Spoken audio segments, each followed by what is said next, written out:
We have completed the Star Destroyers and then the Non Imperial starships of Star Wars.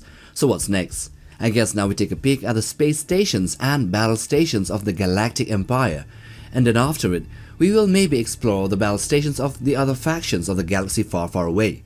Now the main difference between starships and space stations here is that the latter, space stations, is often left stationary in a certain sector of space for many different reasons, like being a base or a refueling center or a rearmament depot. They can be seen orbiting a star, a planet, a black hole, or just floating in the void of space for some secret research.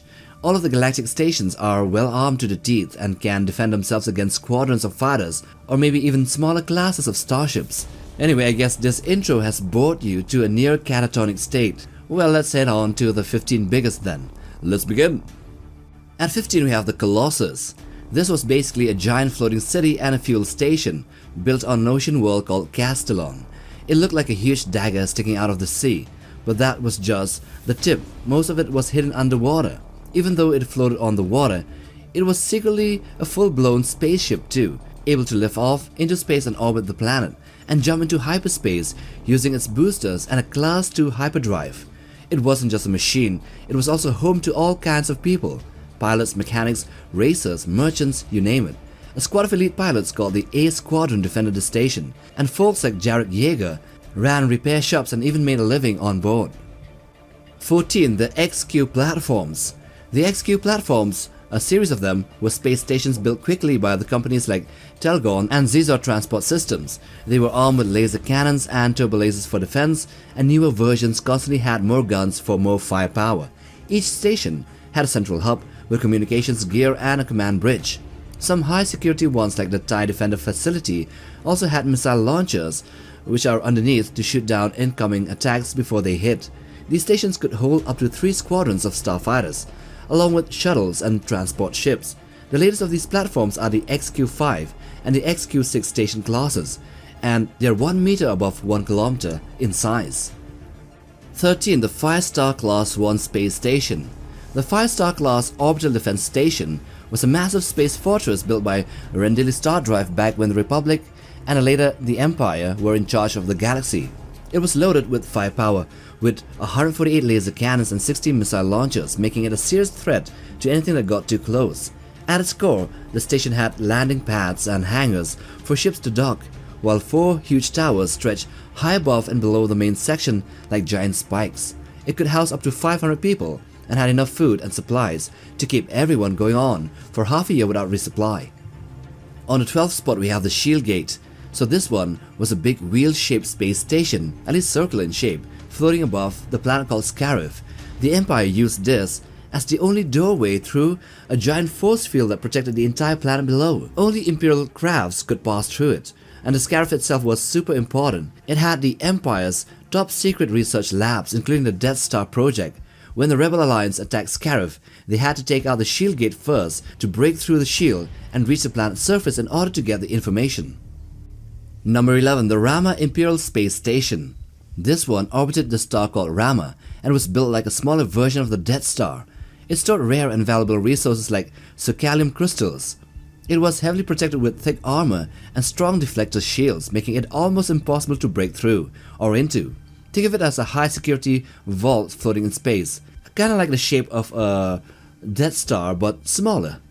Now number 10 we have the Golan II and Golan III SDPs, which are space defense platforms. The Golan III was a powerful space fortress, basically a space station with more firepower than even a star destroyer. It had dozens of heavy laser cannons, torpedoes and tractor beams to grab enemy ships. Its shields and armor were top tier, 25% stronger than the older version the Golan II, which was also smaller than the 3. It could launch starfighters and was placed in the galaxy's most critical locations, like the secure zone around Bis. It even worked alongside huge Imperial battle cruisers to scan and defend key areas, so the Golan II and Golan IIIs were very important for the Empire. Now at number 9 we have Hive Base 1. So this was a highly secretive Imperial space station run by the Tarkin Initiative. On the surface, it was one of the largest data archives ever built, basically a massive floating library of the Empire's darkest secrets and stolen technology. But it also had a very creepy second purpose. It acted as the gravity anchor for 1 billion acid-spewing alien larvae, keeping them in orbit like a deadly swarm. and access to Hive Base 1 was tightly locked down. You need special clearance codes just to get close, and among the data stored there was the personality matrix of the murderous protocol droid called 000, which the Empire had taken from the Techno Union.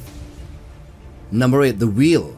The Wheel was a massive space station, basically a giant ring-shaped city floating in space above the planet called Besh Gorgon in the mid-rim.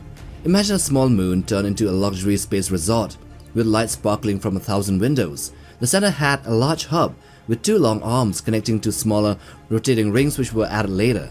Inside, it was a full-blown entertainment hub, casinos, fancy bars like the Cosmo Lounge, sports arenas like the Ashton Stadium, and shopping malls.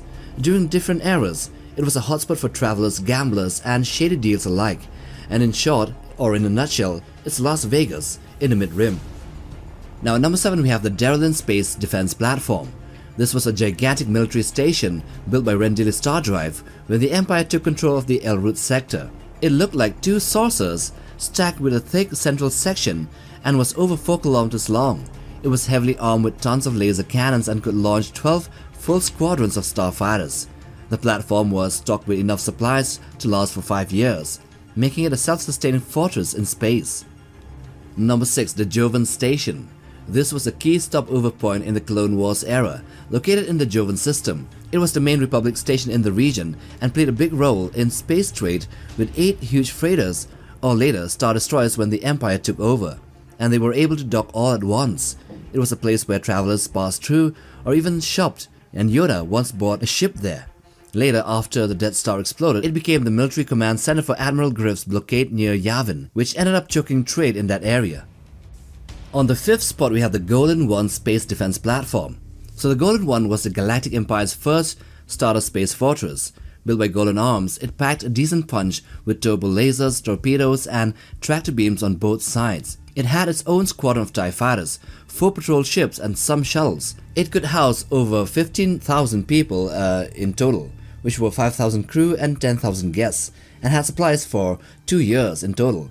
But it couldn't move as it had no engines nor hyperdrive, so it relied on strong defenses and long-range sensors. Still, a decent-sized enemy fleet could take it down, but it was way more powerful and massive than the budget-cut Golan IIs and Golan IIIs. At number 4 we have the Rancor Base. This was Warlord Zinch's giant secret shipyard in space above the planet called Dathomir. Imagine kilometers of scaffolding and space docks, building and repairing warships. It wasn't just for maintenance, it was also where new technology and weapons were tested. Like Zinch's custom TIE Raptors, it was heavily protected by Star Destroyers. It was a critical part of his war machine. It was made of huge dry docks of scaffolding that stretched over 10 kilometers. In addition to its shipbuilding capacities, the facility also provided repair and maintenance service to the fleet of Zinch. Now going on to the top 3 we have the Orbital Space. Orbiting Coruscant, the Empire's capital, this station acted like a dock checkpoint. It looked like an enormous construction hub with hangars and docking arms big enough for 8 Venator-class Star Destroyers to dock at once. But it had a sinister purpose. It was used to collect 4 sensitive children captured by bounty hunters. These children were then exchanged for a case of credits in the station's hangars and were then transported into the Advanced Science Division's Tantus base for experimentation. The station was also the penultimate destination for any ship going to Tantus, as it was the responsibility of this station to check ships heading to Wayland, giving them hidden jump coordinates so where even the crew didn't know the Tantus base's location, which makes the orbital space, even though it looks impressive, really dark and sinister. Number 2. Valadusia. So the naval station Valadusia was a gigantic Imperial space station located in the Bes Ber Bicadis sector of the galaxy's expansion region. It orbited a blue planet and served as a massive refueling and docking hub for the Galactic Empire's largest warships. This station was huge, 31 kilometers long, 21 wide, and 17 tall. Its design featured a central structure with 2 towering spires, one on top and the one at the bottom, plus a web of docking arms and large-scale or spherical modules attached around its exterior. It was built to handle the Empire's biggest ships all at once. At full capacity, it could dock 1 Assertor-class Star Dreadnought, 2 Bellator-class Dreadnoughts, 2 Allegiance-class battlecruisers, 2 Secutor-class carriers, and 8 Imperial-class Star Destroyers all at once. and the biggest of the Imperial space stations, not including the Centerpoint station, are the Death Stars. The original prototype was more of a test platform than a weapon, built in secret in the Maw installation. It had the base shape of the later Death Stars but lacked armor, crew facilities, and full weaponry. Its main job was to test the super laser concept, and it worked. And so the first fully operational Death Star was seen in A New Hope. It was the Empire's ultimate terror machine, a weapon, a moon-sized battle station that could literally destroy planets with a single shot. It had massive firepower, a huge crew, starfighters, and full military facilities.